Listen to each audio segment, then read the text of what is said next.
शहर की सरहदें पीछे छूट चुकी थीं। सूरज की सुनहरी किरणें पेड़ों के घने पत्तों से छनकर नीचे आ रही थीं। जमीन पर रोशनी के धब्बे नाच रहे थे। पुरानी जीप सड़क की धूल उड़ाती हुई आगे बढ़ रही थी। उसके इंजन की घरघराहट जंगल की शांति को भंग कर रही थी। समीर स्टीयरिंग पर हाथ रखे बैठा था। उसकी आंखों में एक अजीब सी चमक थी। बस थोड़ी देर और, फिर हमें वो झरना मिल जाएगा, समीर ने कहा। उसकी आवाज में उत्साह था, लेकिन एक हल्की थरथराहट भी छिपी थी। पीछे की सीट पर अर्जुन अपने नए कैमरे का लेंस साफ कर रहा था।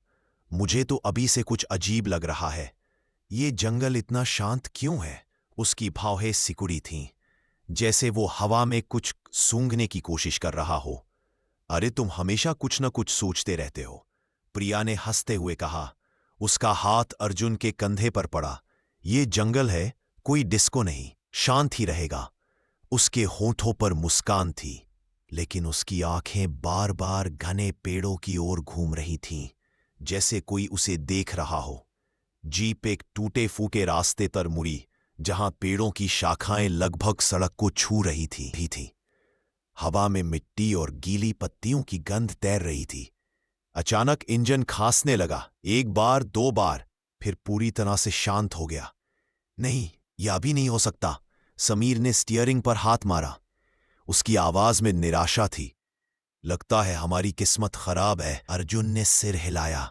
उसका कैमरा अब उसके हाथ में कसकर पकड़ा हुआ था।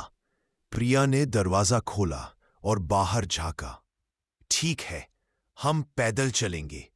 झरना बहुत दूर नहीं होगा।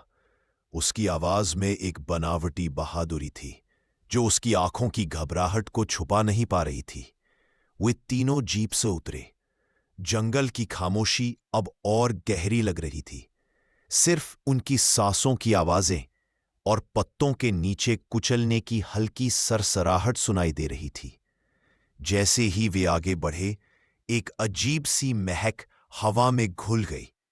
कुछ मीठा, कुछ सड़ा हुआ। यह कैसी गंध है? अर्जुन ने नाक सिकोड़ी। जैसे कोई जानवर मर गया हो, या शायद कोई फूल, प्रिया ने कहा, लेकिन उसकी आवाज में यकीन नहीं था। वे एक संकरे रास्ते पर चलने लगे, जहां सूरज की रोशनी मुश्किल से पहुंच पा रही थी। पेड़ों की जड़ें जमीन से बाहर निकली हुई थी, जैसे कोई विशाल हाथ उन्हें पकड़ने के लिए तैयार हो। अचानक उन्हें एक अजीब सी आवाज सुनाई दी, एक हल्की फुसफुसाहट जैसी आवाज, जो हवा में घुल रही थी। तुमने सुना? समीर रुक गया। उसकी आंखें चारों ओर घूम रही थीं। क्या? प्रिया ने पूछा। उसकी आवाज लगभग कांप रही थी। कुछ फुसफुसा रहा, समीर ने धीरे से कहा। एक पल की खामोशी छा गई। फिर वही फुसफुसाहट फिर से आई, इस बार थोड़ी तेज। ऐसा लगा जैसे कोई उनके नाम पुकार रहा हो, लेकिन आवाज इतनी विकृत थी कि समझ नहीं आ रही थी। चलो जल्दी चलते हैं, अर्जुन ने कहा। उसका चेहरा अब पीला पड़ गया था। वे लगभग दौड़ने लगे। पत्तों के नीचे उनके पैरों की आवाजें और तेज हो गईं। फुसफुसाहट उनके पीछे पीछे आ रही थी, कभी करीब, कभी दूर। अचानक प्रिया का पैर एक जड़ से टकराया और वह गिर पड़ी। आह! उसकी चीख जंगल में गूंज गई। समीर और अर्जुन तुरंत उसके पास पहुंचे। तुम ठीक हो? ने पूछा। उसकी आंखें घबराहट से भरी थीं। मेरा पैर मुड़ गया है, प्रिया ने दर्द से कराहते हुए कहा। तभी पेड़ों के पीछे से एक काली परछाई गुजरी, बहुत बड़ी, बहुत तेज। वो क्या था? अर्जुन की आवाज में डर साफ था। मुझे नहीं पता, समीर ने कहा। उसकी सांसें तेज हो गई थीं। लेकिन हमें यहां से निकलना होगा। उन्होंने प्रिया को सहारा दिया और लंगड़ाते हुए आगे बढ़ने लगे। फुसफुसाहट अब और तेज हो गई थी। उनके चारों ओर घूम रही हो। हवा में अजीब गरीब आकृतियां बनने लगी।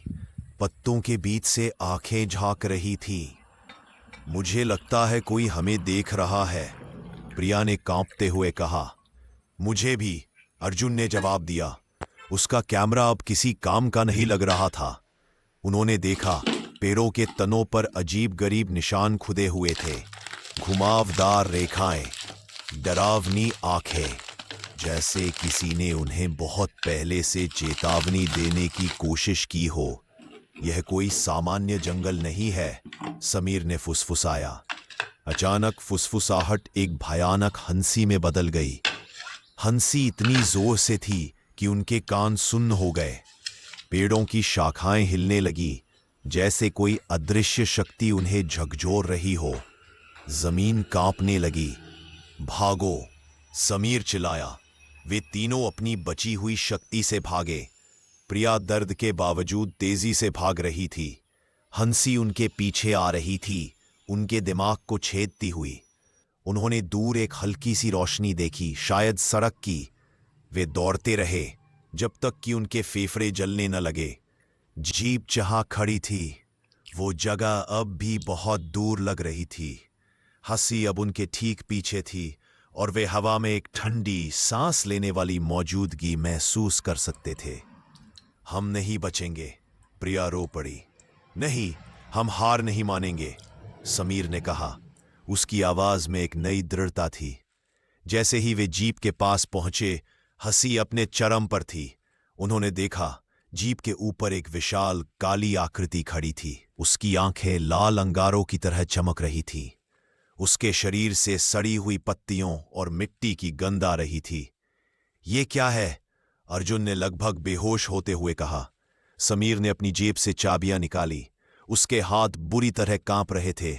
उसने चाबी डाली और इंजन एक भयानक चीख के साथ फिर से घरघराया। जीप स्टार्ट हो गई।